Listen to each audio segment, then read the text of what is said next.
ജമ്മു കാശ്മീരിലെ പൂഞ്ചിൽ ഗ്രനേഡ് പൊട്ടിത്തെറിച്ച് സൈനികന് വീരമൃത്യു എന്ന് പറയുന്ന വാർത്ത വരുന്നുണ്ട്. സ്വരാക്കോട്ട് ക്യാമ്പിൽ ഡ്യൂട്ടിക്കിടെ അബദ്ധത്തിൽ ഗ്രനേഡ് പൊട്ടിത്തെറിക്കുകയായിരുന്നെന്നാണ് ബൽറാം പറയുന്നത്. ബൽറാം നുരങ്ങാടി ആ വാർത്തയുടെ വിവരങ്ങൾ വച്ചിരുന്നു. ബൽറാം, രാവിലെ സങ്കടകരമായ ഒരു വാർത്തയാണത്.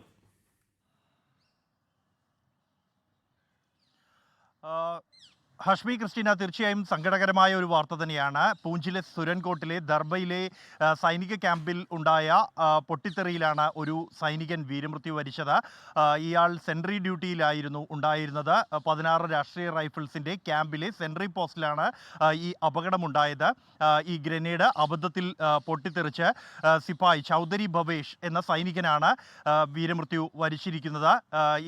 ഇയാൾ സെൻട്രി ഡ്യൂട്ടിയിൽ ഇയാൾ മാത്രമായിരുന്നു പോസ്റ്റിൽ ഉണ്ടായിരുന്നത് എന്നതുകൊണ്ട് തന്നെ മറ്റാർക്കോ പരിക്കോ അപകടമോ ഉണ്ടായിട്ടില്ല. എന്തായാലും സംഭവത്തിൽ സൈന്യം അന്വേഷണം പ്രഖ്യാപിച്ചിട്ടുണ്ട്. ആഭ്യന്തര അന്വേഷണത്തിന് ഉത്തരവിട്ടിട്ടുണ്ട്. ഏത് സാഹചര്യത്തിലാണ് ഇത്തരത്തിൽ ഗ്രനേഡ് പൊട്ടിത്തെറിച്ചത് എന്നതടക്കമുള്ള വിശദമായ വിവരങ്ങൾ അന്വേഷിക്കാനാണ് സൈന്യം തീരുമാനിച്ചിരിക്കുന്നത്. ഹഷ്മി ക്രിസ്റ്റീൻ, ലോകത്തെവിടെയായാലും ഏത് സമയത്തും 24 വാർത്തകളും ഓഗ്മെന്റഡ് റിയാലിറ്റി പാക്കേജുകളും എക്സ്പ്ലെയിനറുകളും വിശദമായി കാണാൻ ഞങ്ങളുടെ യൂട്യൂബ് ചാനൽ നിങ്ങൾക്ക് സബ്സ്ക്രൈബ് ചെയ്യാം.